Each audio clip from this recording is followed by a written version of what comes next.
possa conversar um pouco sobre coisas que nos preocupam muito. Como você sabe, a maior parte das pessoas que estão aqui são vinculadas a projetos de inclusão digital, a projetos de recondicionamento de computadores para inclusão digital, aos movimentos de software livre, de democratização do acesso aos meios de comunicação, e essa é uma tradição longa, né?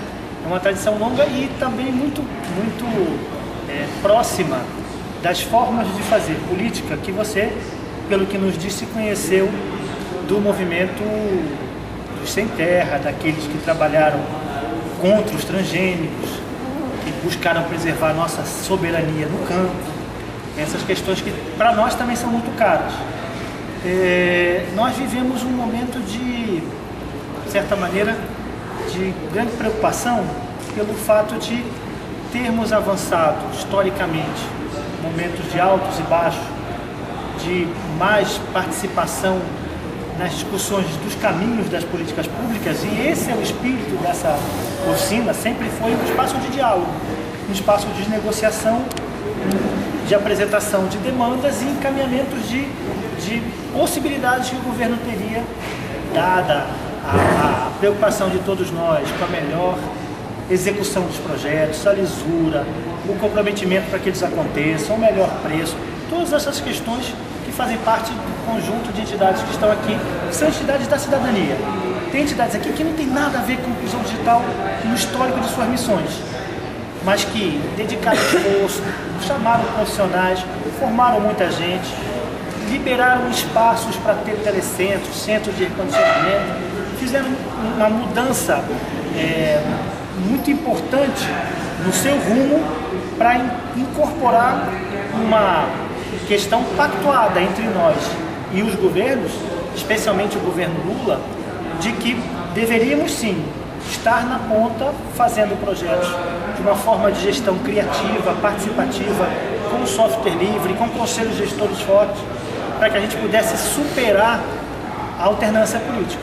A nossa preocupação sempre foi essa. A BA, que não está aqui nesse momento, mas o Wilken, quem estava no projeto de São Paulo, sabe que a aposta em ter base política em cada um dos telecentros seria a chave para que ele se fortalecesse. Mesmo aqui em Porto Alegre, mesmo aqui no Rio Grande, aqueles telecentros que tinham conselhos gestores fortes, passam muda de governo, muda de partido, o telecentro está lá.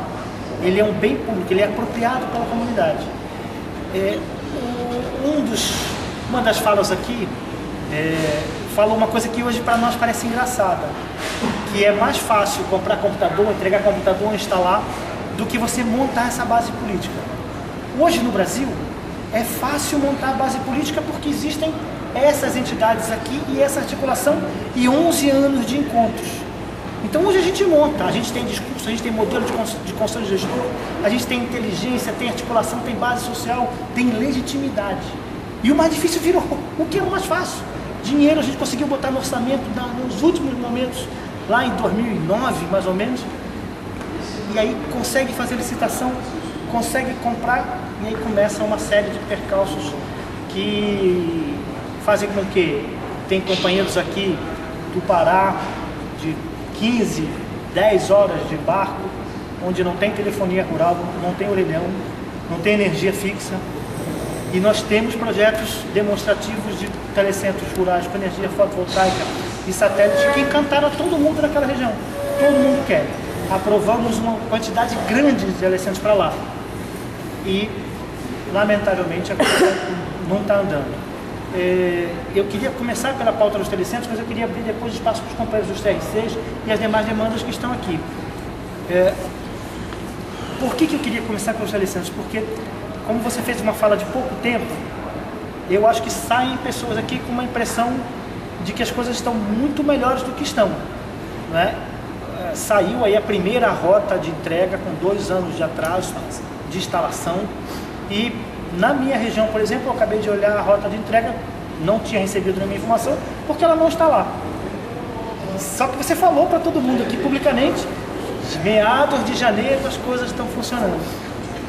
Queria que você, por favor, orientasse com um pouco mais de detalhes onde é que nós estamos no final, né? O que vai ser instalado em janeiro, o que não vai ser, e o que vai acontecer com quem não tem nem informação sobre rota de entrega, de instalação, conexão, nós estamos sem rota, nós estamos à deriva. E é isso que nos angustia. Bom, gente, primeiro eu gostaria de agradecer também por esse espaço aqui de diálogo, como eu falei ali na frente, né, Paulo. Acho que tem muita coisa mesmo, muitos detalhes que a gente precisa alinhar para a gente poder saber exatamente o que está acontecendo ou o que não está acontecendo. Foi de propósito que eu coloquei no assunto lá no e-mail, primeiras rotas. E a Bea lembrou bem, está lá primeiras rotas. Por quê? Porque primeiro que a empresa não entregou a rota completa, porque ela tem também uma limitação de linguística, que ela não podia pegar. Eu entreguei todas as informações, 100%. Só que ela não tinha condições logísticas de entregar a rota completa, então ela me entregou uma parcela e eu me comprometi com os proponentes. E eu lembro muito bem que em todas as reuniões isso se repetia, no MMA, no MPA, no MJ, na Fundação do Brasil.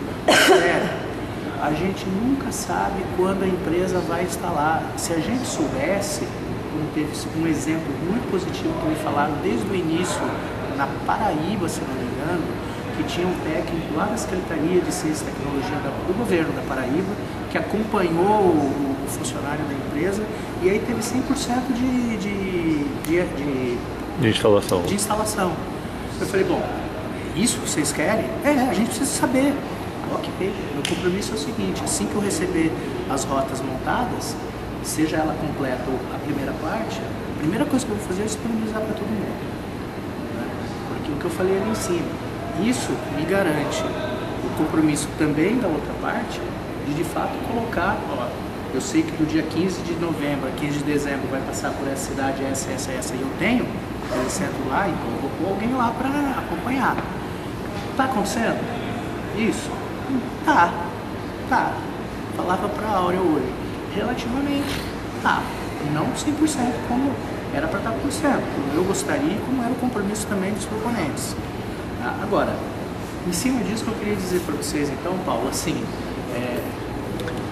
nesse momento nós estamos exatamente nesse ponto. Eu vou receber a segunda, acredito que seja a última rota, que daí completa toda a lista que foi validada, na semana que vem, e vou repassar para vocês. Quando eu falo de meados de janeiro, é porque o compromisso que a empresa assumiu com a gente foi que, com as equipes que ela tem à disposição no Brasil todo hoje, e ontem eu tive reunião com eles, eles falaram, avise o pessoal do Rio Grande do Sul que nós acabamos de fechar uma empresa no Rio Grande do Sul que vai começar a fazer o interior do Rio Grande do Sul. Eu falaram isso ontem. Então, com isso, eles me disseram, nessa situação, Rogério, até meados de janeiro, ou lá até 20 de janeiro, a gente consegue fechar as instalações. Agora, tem que levar em consideração aí o seguinte, se der tudo certo, já começou, nessa reunião de ontem, eu já tive o retorno dele de algumas situações que ele me levou por escrito de locais que não estão adequados. Aí vem a pergunta, o que nós vamos fazer com esses locais?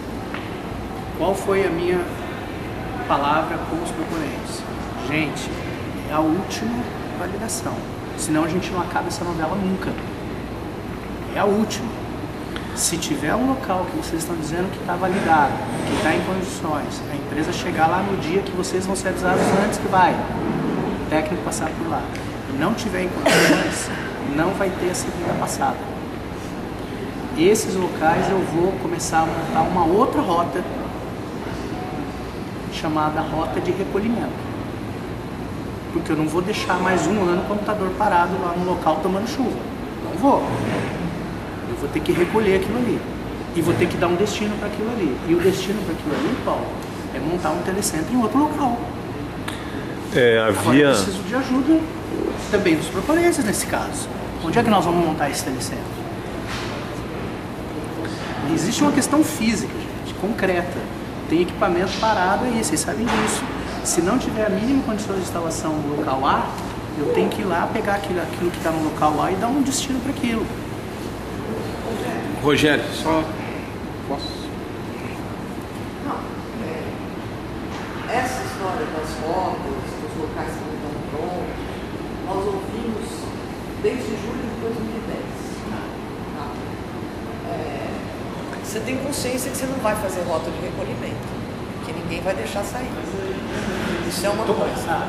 A segunda coisa é a seguinte: a previsão do edital eram 8.792 telecentros, entre novos e revitalizados. Nós temos 2.400 hoje. E o que você está dizendo é que vão ter menos, porque vocês vão recolher. Então, essa é a situação real. Essa é a situação real. Então, não tem como a gente comemorar que você conseguiu fazer as primeiras rotas em novembro de 2012. E também, eu acho que é bom que você fique sabendo, quer dizer, que rota de recolhimento não existe. Rola. Movimento social de inclusão digital não vai compactuar com rota de recolhimento.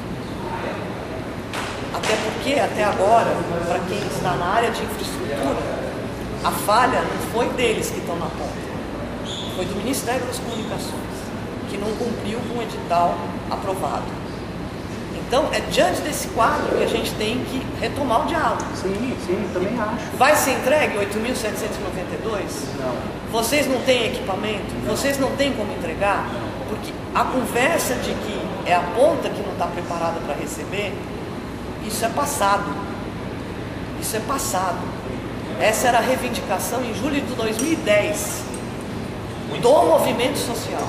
Muitos já estiveram preparados, tiveram que perderam as pegar a condições, sala e usar para outro ficou fim. vazio Então, há o 2 local. anos uma sala E parada. agora, Rogério, tem um outro componente. Maurício, você pode interferir na fala, né? Puxando rede marista, né? Nós estamos em todas as pontas, assim, por conta da estratégia da entidade, em todas as pontas do processo, né? Nós tínhamos, né? Temos ainda um CRC conveniado aí desde 2005, né? Que também entregamos máquina aí para o programa e outras iniciativas. Somos proponentes e somos rede de formação. Qual é o quadro aí que está se vislumbrando e tal? Acho que se vislumbrando principalmente para a maioria dos polos, né? Você está colocando aí que vai entregar em janeiro algumas coisas. Nós estamos vendo aí que os convênios vão acabar 31 de dezembro. Né? Quem é que vai dar suporte para tudo isso aí depois? Quem é que vai dar suporte? Né? A rede marista que tentou buscar, por exemplo, isso eu acho que deve estar acontecendo aí com vários, que buscou, está construindo a política pública junto com o governo, não tem a perspectiva de renovação do convênio, não sei porquê, não foi chamado para conversar, nós fomos lá, tentamos abrir o diálogo, né, para renovar a rede, e nem CRC, né? Foi aberto um edital que não pudemos participar por uma questão legal, né? Se entrássemos, nós não temos prestação de conta aprovada, como é que a gente vai entrar num edital novo de CRC? Então a política pública aí que a gente está construindo há 5, 6, 7 anos, ininterruptamente, com nenhum problema de prestação de contas, absolutamente nenhum. Às vezes se coloca isso, não, as entidades estão com problema, não temos problema algum, em nenhum problema. Bom, vão estar entregando em janeiro, não tem uma rede de formação para ligarem para a rede marista. Quem vai atender é o irmão provincial lá de noite, lá vai atender. Vocês estão afastando possíveis parceiros do futuro para a construção de qualquer política pública, né? O governo está fazendo isso, né? Quando muitas vezes a minha entidade é convidada para participar de políticas de assistência social, políticas da criança e adolescente, não, isso aí nós não queremos mais, né? Então eu acho que é gravíssimo o que tu colocas, é gravíssima essa questão da não continuação da rede, né? É gravíssimo. Uma política pública que foi construída aí durante 10 anos a várias mãos, centenas, dezenas de mãos, ninguém nos deu uma resposta, né? E essa rede de formação dá sustentação na medida do possível para esse processo de implantação, né? Municia com informação, onde é que está, quem é que vai dar em janeiro? Eu fico pensando aqui no Rio Grande do Sul, né? Mas o quadro deve ser doloroso em todos os lugares. Quem é que vai dar lá no Centro-Oeste, né, algum tipo de suporte para implantação? E outra, é só implantar telecentro, política de inclusão digital? Não vamos implantar e depois disso, como é que é? Essa era uma discussão superada, né? Para todos nós, era superado para todos nós, porque implantar telecentro, como disse o colega Barreiro, eles estão lotados de máquina. É fácil implantar telecentro, é muito fácil implantar telecentro, entendeu? Tem problema de logística lá, que há 2 anos se arrastam, mas é muito fácil. E depois de implantar o telecentro, o que vai ser desse telecentro? Quem é que vai dar suporte para o monitor? Quem é que vai dar formação para o monitor? Essas questões aí, qual é a vida? Quem é que vai acompanhar o acompanhamento que nós damos? E a autogestão? Vai ser autogestão? Vamos fazer que nem, vamos entrar na fase pré-Telecentros BR, que o Banco do Brasil, por exemplo, lá despejava as máquinas, virava as costas e ia embora e deixava as máquinas lá. É isso que o Ministério vai fazer? Qual é a perspectiva de renovação? O que está acontecendo, né? Agora você cita aí uma série de políticas que está em curso e agora quer nos chamar para ajudar a política. Bom, eu acho legal todas elas, mas não era disso que nós estamos falando, né? Elas podem andar, mas e a nossa que nós ajudamos a construir durante 10 anos? 10 anos! E nós não queremos que acabe. E está sendo acabada, não sei qual é o motivo, ou até desconfio qual é. É essas indagações aí que nos aflige a todos.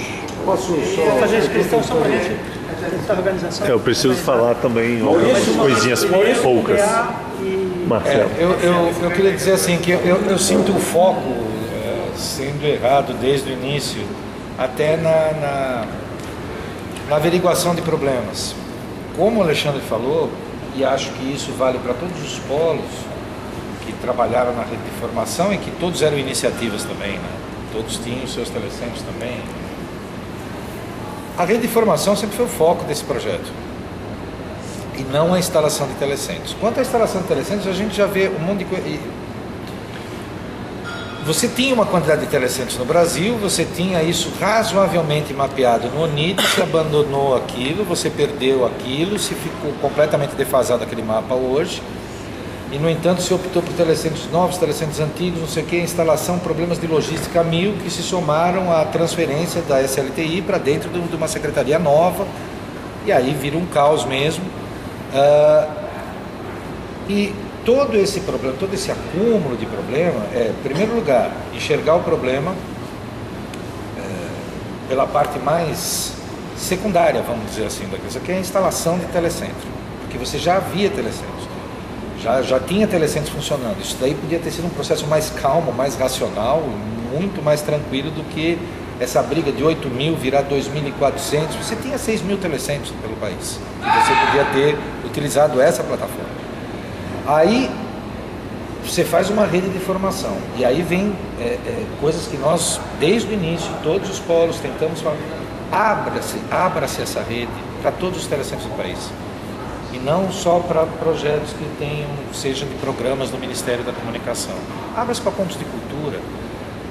A gente teria solucionado a questão do edital, que era um problema jurídico, de ter muito mais gente fazendo formação. A gente teria verba para isso, a gente teria gente capacitada para isso, para a parte pedagógica, tinha rede, e não se abriu. E ficou limitado àqueles telecentros que tinha se prometido e que vai construir, não vai construir, e aí você ficou com uma rede completamente como é que fala? Uma capacidade ociosa enorme, porque nós, por exemplo, só dar um exemplo, há 2 anos e meio atrás eu treinei 44 tutores. Eu utilizei ao todo, entre demissões, gente que foi renovando, não sei o que, eu usei 12 dos 44. Porque eu nunca tive o material humano para ser os educandos ali, não havia os telecentros. Mas tinha telecentro. Mas tinha telecentro se quisesse, tinha ponto de cultura se quisesse, todo mundo querendo o curso. Sim, então o foco, assim, continua sendo esse. Pelo lado errado, não se abriu mais telecentros. O foco principal do projeto, o cerne do projeto, que era a rede de formação, não houve diálogo para se discutir. E pelas notícias que a gente teve, aí eu vou ser bem claro, que assim, a maneira que a gente recebe notícia é torta demais, né? De várias coisas, sempre e-mails que nem são às vezes do Ministério, são e-mails pessoais das pessoas passando para a gente.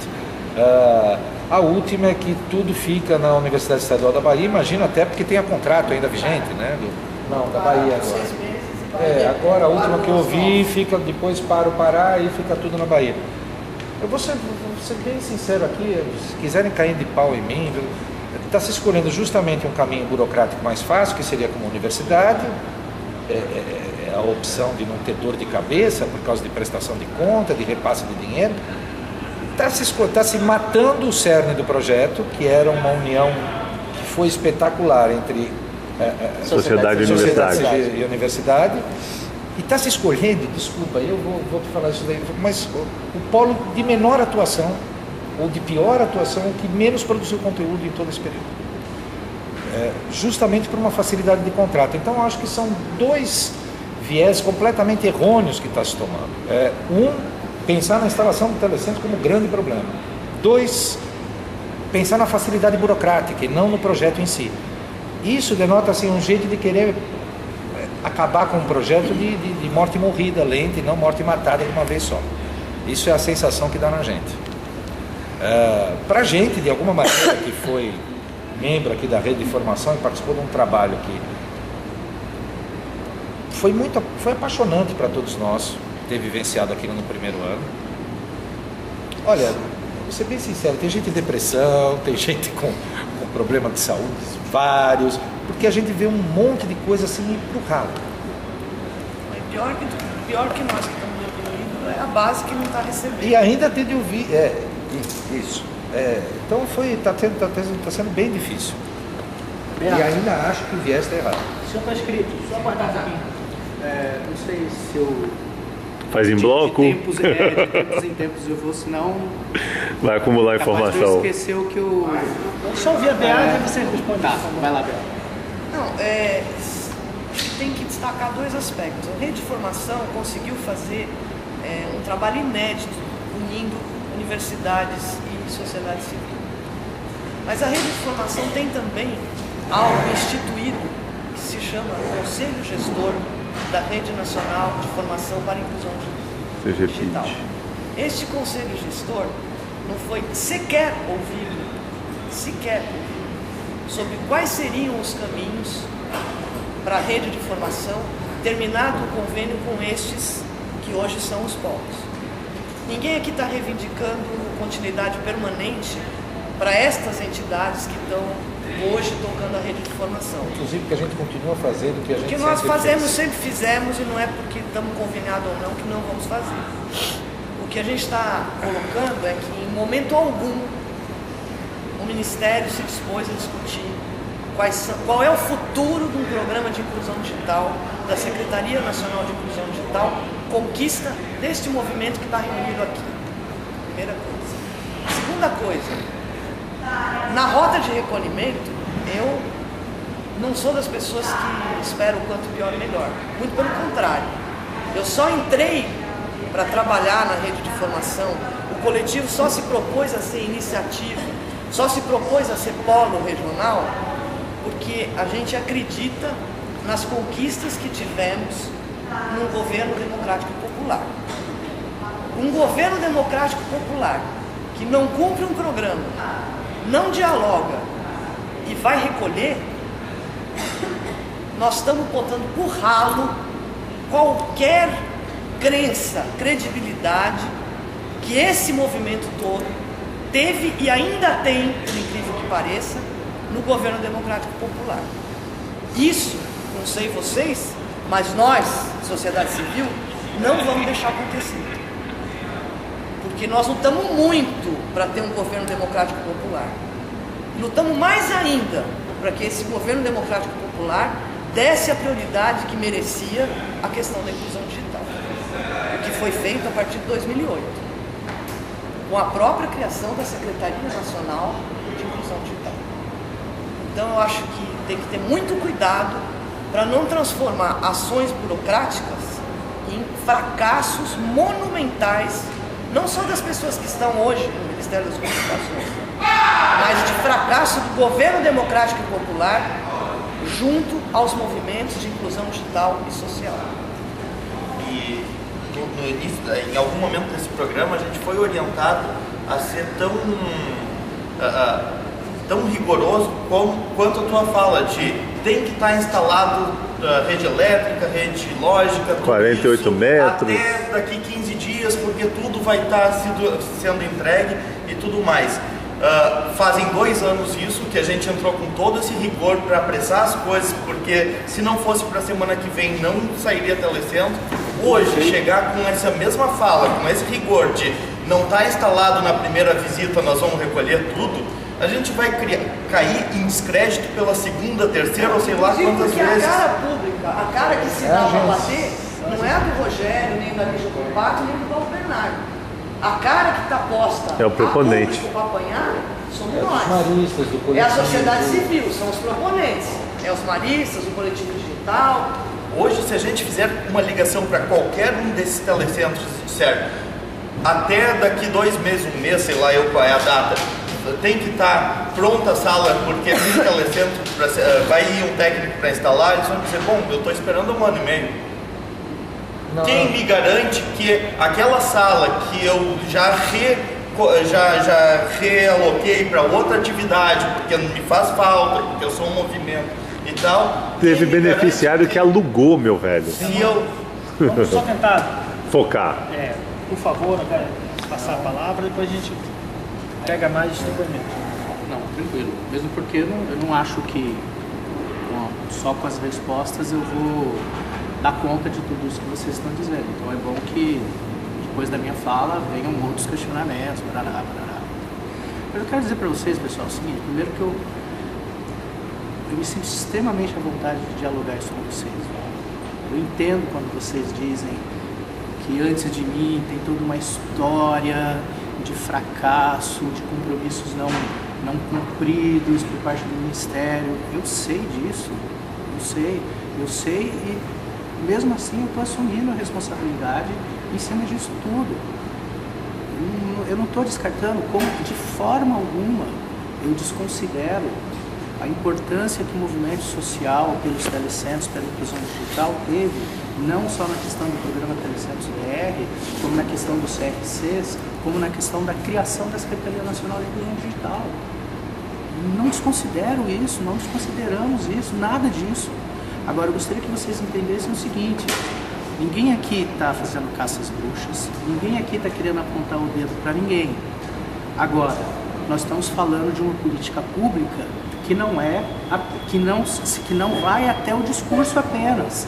Vocês têm, sim, um papel importantíssimo em termos de mobilização social, política, de elaboração de discurso, de elaboração de práticas importantes na sociedade. Só que vocês estão se esquecendo, me desculpe, de um detalhe aí que eu não posso esquecer. Que a partir do momento que o discurso, a partir do momento que o movimento vira uma política pública, eu tenho responsabilidades lá dentro do Ministério, das quais eu não posso, por responsabilidade, por dever de ofício, abrir mão. Então significa, e aí um pouco respondendo ao que o Maurício estava falando, não é uma questão de errar no foco, Maurício. Eu acho até que o nosso foco ele é mais limitado do que o de vocês. Eu acho que vocês, pelo acúmulo que vocês têm, eu acho que a gente precisa ainda aprender muito com vocês. Agora, não diga que o nosso foco está errado. Pode dizer que o nosso foco está limitado. Agora, é uma limitação dada pela responsabilidade que eu tenho. Quando eu vejo lá, BA, a informação de que tem computador que está há 1 ano e meio parado, eu tenho que dar jeito nisso. Não é você. Eu tenho que dar uma solução para isso. E não posso ficar perdendo meu tempo tentando apontar quem foi o responsável por isso, se foi o proponente, se foi o beneficiário, se foi quem estava no meu lugar. Oi? Ainda que tenha sido o governo. Ainda que tenha sido o governo. Eu tenho que pegar aquilo que está lá e eu tenho que dar um jeito. Agora, o que eu quero? Eu não quero nenhum recolhimento. Se depender de mim, eu não quero fazer nenhum recolhimento. Eu gostaria sim que essa lista que veio por último, por isso nós deixamos claro nas reuniões, não vai ter mais validação, é a última, gente. É a última. Porque nem nós, nem vocês, nem quem está lá na ponta, que é o mais importante, aguenta mais essa ladainha.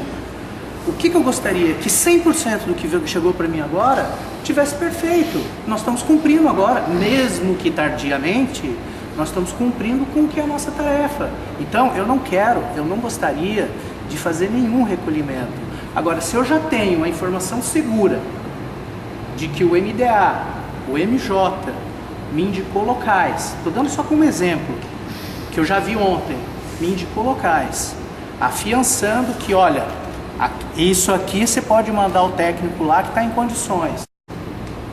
Já chega para mim a informação de que não está, eu pergunto para vocês, o que eu vou fazer com aquela infraestrutura que está naquele local? Eu vou fazer vista grossa? Como gestor público?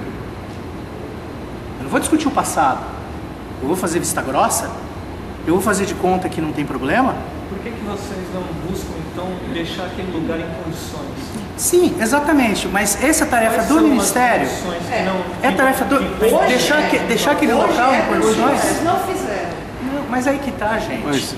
Como que eu vou, a partir de Brasília, deixar um local, vamos dar um exemplo concreto, deixar um local lá como você falou, Paulo, lá no interior do Pará. Exato. Sim, mas é isso que nós fizemos. Isso foi proposto em julho de 2010. Mas 2010. Isso. A equipe anterior indicou que isso era necessário. A troca de equipe, a equipe antiga, isso para nós não interessa. Você não é novo, você é o Ministério das Comunicações. Isso. Não, sem dúvida. Que aprovou esse edital. Exatamente. Com 8.792 telecentros. Sim. Vocês cancelaram uma oficina, achando que era do Ministério, que nós fizemos acontecer. Você veio aqui hoje e falou que os acordos de cooperação se encerraram em dezembro de 2011. Sim. E quem que faz acordo de cooperação? Somos nós? A sociedade civil? Os proponentes? Ou isso tinha que ter sido uma iniciativa anterior do Ministério das Comunicações? Por que deixaram acabar os acordos de cooperação? Exatamente. Os acordos de cooperação eles se encerraram em dezembro de 2011. O que aconteceu de lá para cá? O Ministério não fez nada para renovar esses acordos de cooperação. E o que nós estamos fazendo agora? Em dezembro de 2012. A partir de julho de 2012. O que eu estou te dizendo é o seguinte, porque nós não podemos assinar, viu, Bea? Nós não podíamos, tentem entender isso, nós não podíamos retomar acordos de cooperação em cima de uma base de informação falsa.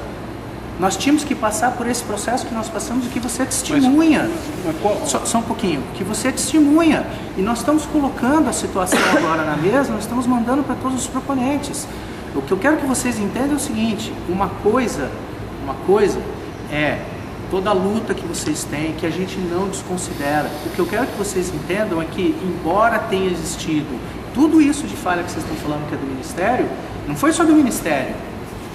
Não foi só do Ministério, não. Se em julho de 2010 só do Ministério, não, me desculpe. Se essa operação tivesse sido discutidos e repactuados, nós não estaríamos nessa situação hoje. A Secretaria de Inclusão Digital, a gente em julho de 2010 ouviu isso. Nós assumimos em maio. É a mais pura verdade. Sim, Bea, em maio de 2010. E o nosso parâmetro só pode ser esse. Deixa eu te dizer uma coisa. Você usou aí um termo que eu vou repetir. Se o programa Telecentros BR tivesse tido um desenho diferente do que teve, a gente também não estava discutindo isso. Me desculpe, mas se a gente for fazer avaliação de política pública, não é dos melhores desenhos para uma política pública. Temos problemas aí. Por isso que o que eu proponho, gente, é o quê? Foi o que eu falei ali em cima. Não adianta a gente ficar remoendo essa situação. Não adianta vocês ficarem apontando para o Ministério dessa forma. Nós estamos fazendo o que é o nosso papel.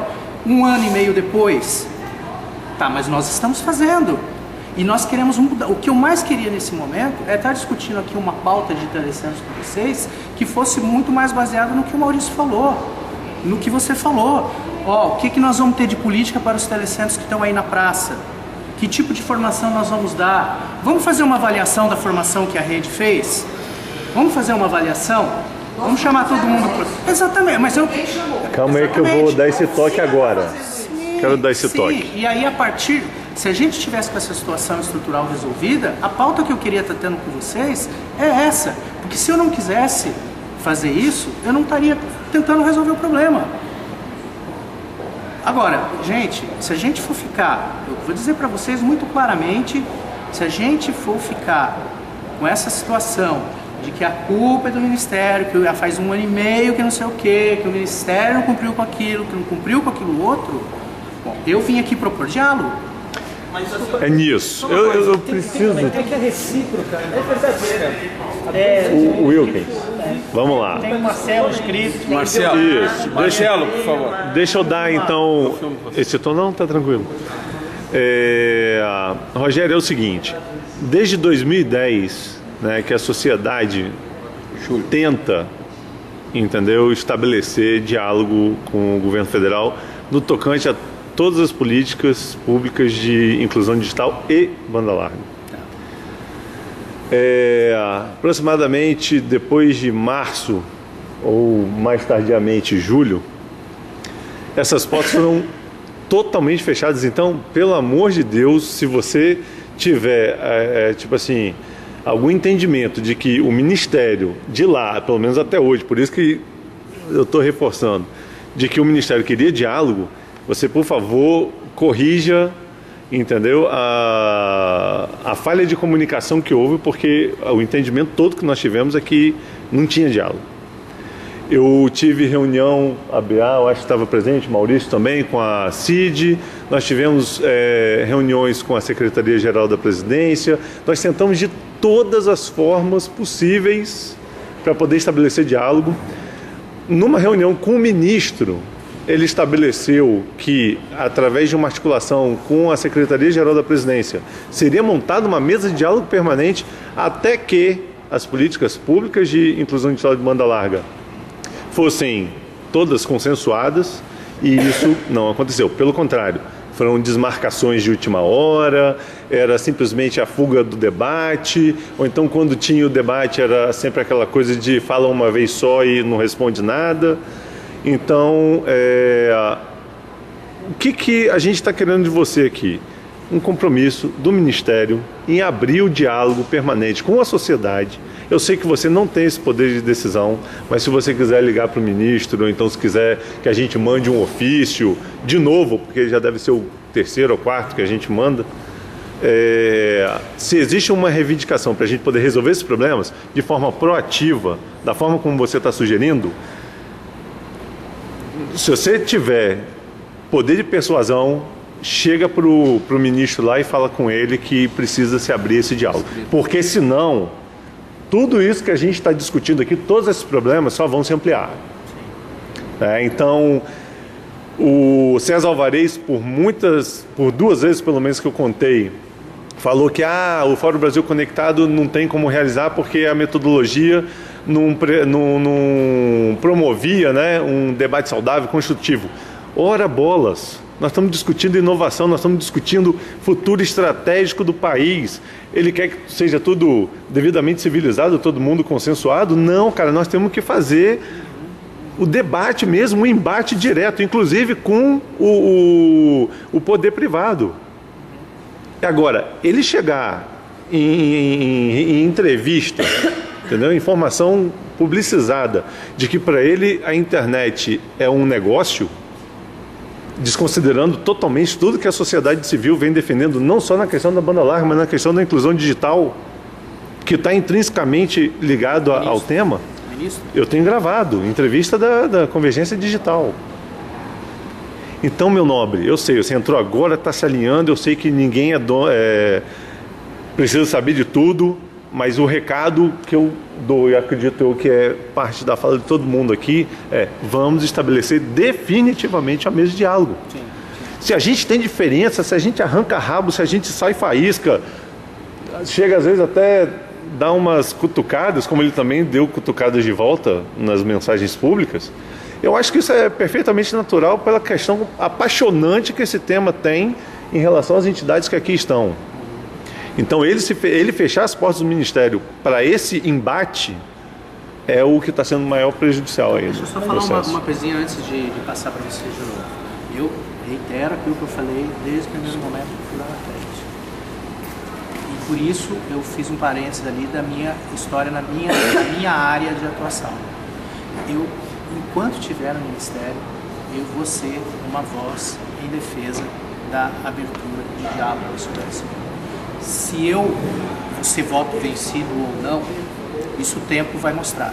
Mas eu não viria Cabeças aqui, rolaram por causa disso, hein? eu não viria aqui, de forma alguma, dizer isso para vocês, se não fosse com muita sinceridade da minha parte. Porque isso faz parte da história da minha vida.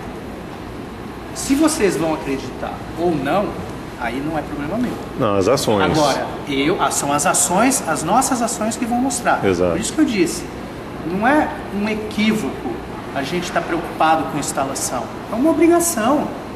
É uma obrigação. Agora, precisamos ao mesmo tempo voltar a dialogar uma outra pauta? Sim, Precisamos. vamos renegociar. Por isso que eu estou aqui, exatamente. Por isso que eu vim aqui. Era muito fácil o Ministério ter recebido o ofício que recebeu e não ter mandado ninguém. Não ter mandado ninguém. Por que eu vim? Eu vim justamente para poder mostrar para vocês que a nossa intenção é mostrar que muita coisa que tem sido dita, de que a gente não quer conversa com vocês, que a gente acha que vocês não têm responsabilidade nenhuma sobre a inclusão digital Você do país. consegue estabelecer uma vocês... meta de quando você pode dar resposta para a gente dessa mesa de diálogo?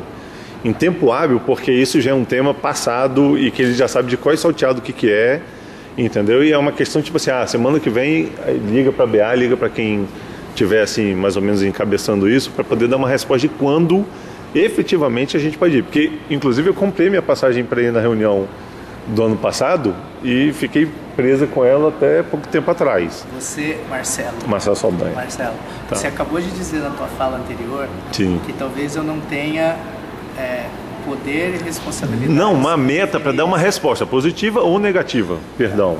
Se eu dei a entender que era positiva. Mas, tipo assim, em uma semana eu tenho a resposta definitiva se ele vai querer estabelecer diálogo ou não. Então, gente, lógico que a expectativa dentro do Ministério é que ao mandar um representante, tem que ter um retorno.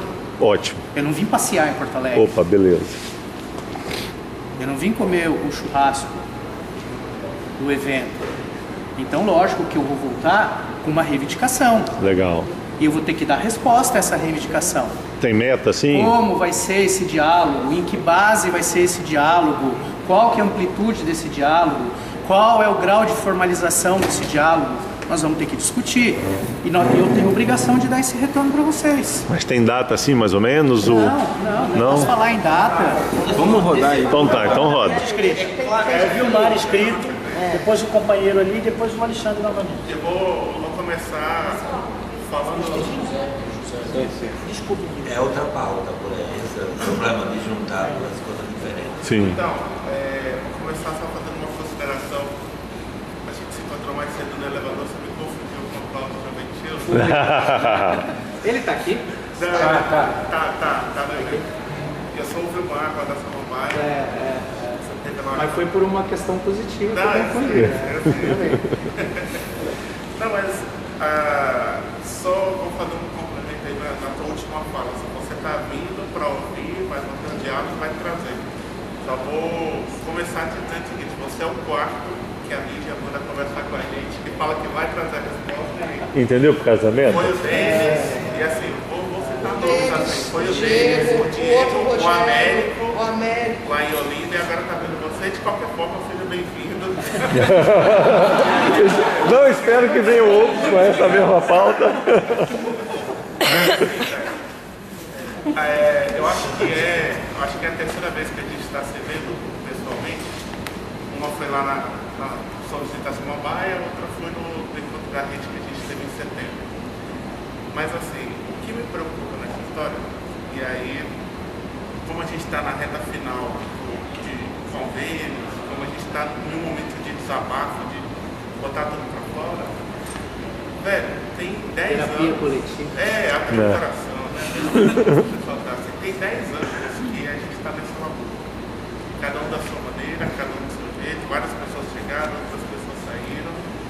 E muita coisa foi consequência disso. Você chegar a ter o programa Telecentro funcionando dentro de uma lógica de selecionar publicamente as entidades, de envolver sociedade civil, governo e universidades, dentro de uma lógica de você trabalhar uma política pública que foi posta como política 8 anos antes, no início do governo, tudo isso é conquista.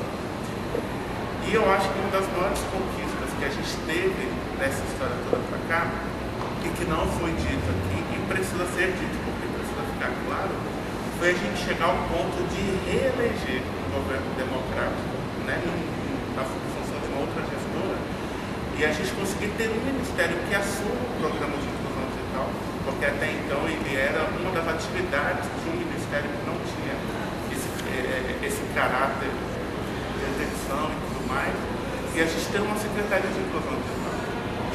E eu acho que essa foi uma das maiores vitórias, talvez a maior, até do que o próprio Telecentro BR, ter uma secretaria. O que acontece, eu acredito que ninguém aqui participou da composição daquela secretaria. Eu, pelo menos, nunca fui consultado para saber quem queria ser votado ou votado para ser a secretária e compor a equipe. Mas, assim, a verdade é que vocês caíram de bandeja lá mesmo. A Lígia Pupato, ela foi indicada, não sei qual é o nível de indicações de articulação, ela pegou uma secretaria que ela não tinha história e nem trajetória com aquela temática que foi vista. O que tem, que a gente sabe muito pouco, ora o que estava previsto, o que estava em andamento. Quando ela chega, a primeira coisa que a secretária faz é romper o diálogo com a gente. Ela foi numa reunião lá em Salvador. Né? A gente fez uma reunião em Salvador, chegou, se apresentou, foi muito receptiva e rompeu. Assim, tem Kiki, tem Karina, tem Soraya, vocês se relacionam com ela, e a gente recebeu de ponto, vocês se relacionam e vão tocando e tudo mais. As próximas reuniões da rede de formação, ela ia para a abertura e tinha um discurso dela que acabou virando piada entre a gente, assim, eu tenho coisa mais importante para fazer, preciso sair e eu deixo boa reunião para vocês. A gente, durante as 9 reuniões que ela participou, a gente foi menos importante do que tudo que ela tinha para fazer naquele dia. E esse diálogo foi se rompendo, foi criando uma situação complicada, que o pobre coitado do Denis, que a gente gosta muito dele, ele entrou numa situação assim, ele vinha, conversava com a gente, acertava as coisas, às vezes a gente demorava muito para convencer ele, às vezes ele demorava muito para convencer a gente pactuava no dia seguinte da reunião e falava, gente, estou desfeito. Tem que voltar aqui, a gente vai ser flexível ali, não dá para ser. E assim foi sendo, velho, é foda ver a galera do CRC aqui, calada, ouvindo a gente falar que não está chegando no computador.